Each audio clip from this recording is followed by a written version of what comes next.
نماز میں خواتین کو سجدہ کرتے وقت کوہنیاں زمین پر لگانی چاہیے یا نہیں لگانی چاہیے؟ اس پر امت اسلامیہ کا اجماع ہے،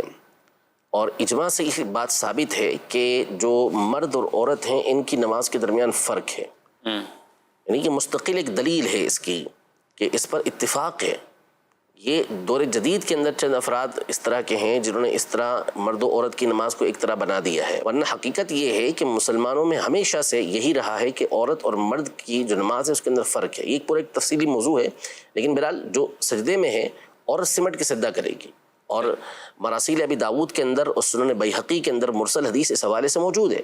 جس میں اس بات کا حکم دیا گیا، اور جیت سند کے ساتھ ہے وہ، کہ اس بات کا حکم دیا عورت کے لیے کہ وہ سمٹ کا سجدہ کرے گی، زمین سے اس نے لگ کے سجدہ کرنا ہے۔ جو منع کیا گیا ہے وہ مرد کو منع کیا گیا ہے کہ مرد جو ہے وہ اپنے ہاتھوں کو زمین پر پھیلا کر نہیں سجدہ کرے گا، ورنہ عورتوں کے لیے کئی احکام جدا ہوتے ہیں۔ مثال کے طور پر بخاری مسلم کے حدیث مبارکہ ہے، منع فرمایا نبی پاک صلی اللہ علیہ وسلم نے فرمایا کہ امرت ان اسجد علی سبعۃ اعظم ولا اکف شعرا ولا ثوبا، کہ مجھے اس بات کا حکم دیا گیا کہ میں 7 ہڈیوں پر سجدہ کروں اور اپنے بالوں کا جوڑا نہ بناؤں، سمیٹوں نہ ان کو، اور کپڑوں کو نہ سمیٹوں۔ تو اب یہ جو بالوں کا جوڑا بنانا ہے یہ اس دور میں، اور اب بھی ہو گیا شروع، مرد بناتے تھے بعض اوقات، تو مردوں کو منع کیا گیا کہ وہ جوڑا نہ بنائیں، تو عورتوں کو تھوڑی منع ہے، عورتوں کو تو جو ہے وہ جوڑا بنانے کا حکم ہے، انہوں نے اپنے بالوں کو سمیٹ کے رکھنا ہے۔ تو کئی چیزیں ہوتی ہیں کہ جس کی تفریق کئی مقامات سے نبی پاک صلی اللہ علیہ وسلم کے فرامین سے اس بات کا ثبوت ملتا ہے کہ ان میں تفریق ہوتی ہے، فرق ہوتا ہے ان کے اندر۔ اللہ نے چاہا تو کسی اور موقع پر تفصیل کے ساتھ ایک ایک ہم اس کے اوپر گفتگو کریں، اور ایک ایک رکن کے بنا ہاتھ باندھنے سے لے کر تشہد بیٹھنے تک تمام چیزوں کے اوپر یہ دلیلیں موجود ہوتی ہیں۔ بعض لوگ اس میں یہ مغالطہ دیتے ہیں کہ نبی پاک صلی اللہ علیہ وسلم نے فرمایا کہ صلو کما رأیتمونی اصلی، یہ صحیح حدیث ہے۔ نبی پاک صلی اللہ علیہ وسلم نے فرمایا کہ جیسے مجھے نماز پڑھتے ہوئے دیکھ رہے ہو ویسے ہی پڑھو۔ اب یہ کہتے ہیں کہ اس میں کسی طرح کا کوئی فرق نہیں ہے مرد و عورت کے لیے، ہر ایک کے لیے ایک طرح کا حکم دیا گیا۔ تو ہم یہ عرض کرتے ہیں کہ نبی پاک صلی اللہ علیہ وسلم کی صحیح حدیث مبارکہ موجود ہے کہ خذوا عنی مناسککم، مجھ سے اپنے حج کے ارکان سیکھ لو۔ تو اب کیا عورتوں کو اب اس بات کا حکم دیں گے کہ وہ بھی مردوں کی طرح عمل کرتے ہوئے چلیں؟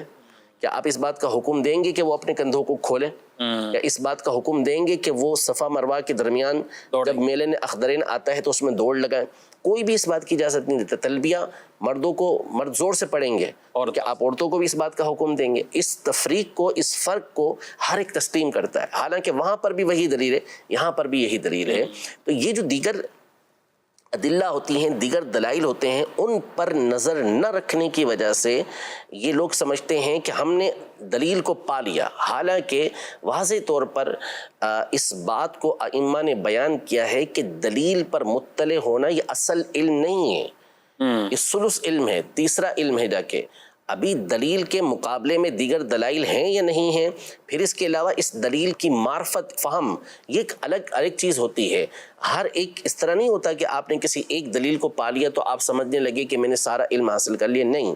یہ ائمہ چاہے وہ حناف ہوں، چاہے وہ شوافے ہوں، چاہے وہ مالکیہ ہوں، چاہے وہ حنابلہ ہوں، سب کے نزدیک جو ہے وہ مرد و عورت کی نماز کے درمیان فرق موجود ہے۔ تو یہ بالاتفاق مسئلہ ہے، اس لیے عورتوں کے سجدے کرنے کا طریقہ جداگانہ ہے، مردوں کے سجدہ کرنے کا طریقہ یہ جداگانہ ہے۔ ٹھیک ہے، یعنی خلاصہ اگر اس کے وہ طریقہ یہ کچھ بتا دیں کہ کوہنیاں جیسے ان کے بارے میں سمٹ کے کریں گی، وہ پاؤں نکالیں گی باہر کی طرف، ان کے لیے کوہنیاں بچھانا منع نہیں ہے، منع نہیں ہے، بچھا کے اور اپنی رانوں کے ساتھ اور پاؤں ایک طرف نکالیں گے، ان کے لیے پاؤں کی انگلیاں لگانا بھی وہ نہیں ہے۔ ٹھیک ہے، انشاءاللہ کبھی پوری تفصیلی ڈیٹیل کے ساتھ عورتوں کے بھی ایک ایک رکن کے اوپر وہ گفتگو کریں گے کہ مرد اور عورت کی نماز میں اس کے اندر یہ فرق موجود ہے۔